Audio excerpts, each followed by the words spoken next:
London is one of the most picturesque cities in the world, and I've come here tonight to create some long exposure magic. Well, light trails to be exact. But lugging around a full-size tripod is just never a good idea, which is why I have just a tool for the job.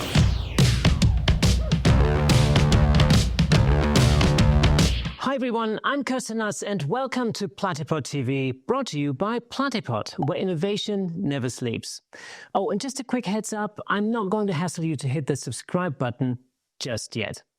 But if you like what you see, I might give you a little nudge later on. Cool? All right, let's do it.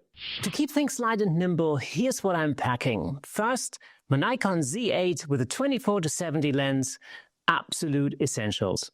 I've also got my Sekonic light meter. We'll get to why that's important in a bit. I'll be using the Platypod Traveler ball head because it's a beast in a small package, but I'm also throwing in a Platypod Elite, just because I love that thing. And the brand new Platypod Delta, which is now available via our Kickstarter campaign. Make sure to check out the link in the description below. Technically, this is Platypod's first tripod, since the original Platypod Pro with 3 spikes rather than 4, and it fits in your pocket. First stop, Big Ben. Well, this is one of the busiest spots in London, and setting up a tripod here is basically like drawing a big target on your back for the tripod police. But with the new Platypod Delta, setting up your camera takes mere seconds. Okay, let's talk camera settings. For long exposure shots like this, you want to set your shutter speeds to anywhere between 1 and 5 seconds. If you want to see a lot of detail in the bus or the car swooshing by, then stick to 1 second. But if you want to see some straight up extreme light trails, 5 seconds is a really good shutter speed to use.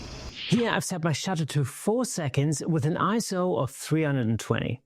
For the aperture, I'm using my Sekonic light meter to get the perfect reading. If you don't have one, the light meter app works great too. For this shot, the meter suggests f22, which is perfect for capturing both the light trails and Big Ben. Next stop, St. Paul's Cathedral, one of my favorite spots in London. And this angle has one of the classic London telephone booths in front of it. And I have no idea why that isn't red. That used to be red, now it's been painted black. I don't know why. It's still pretty cool though.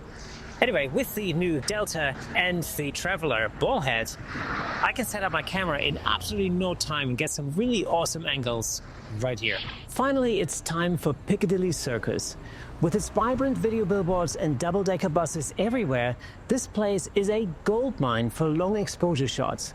Once again, the Delta proves its worth by letting me capture steady, clean shots without any hassle. The built-in spikes are fantastic at leveling your camera out on uneven surfaces.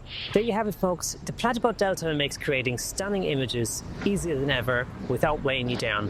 And you can save your back whilst you're at it. That's it for today. Make sure you hit that subscribe button. Now's the time, and I'll see you in the next video.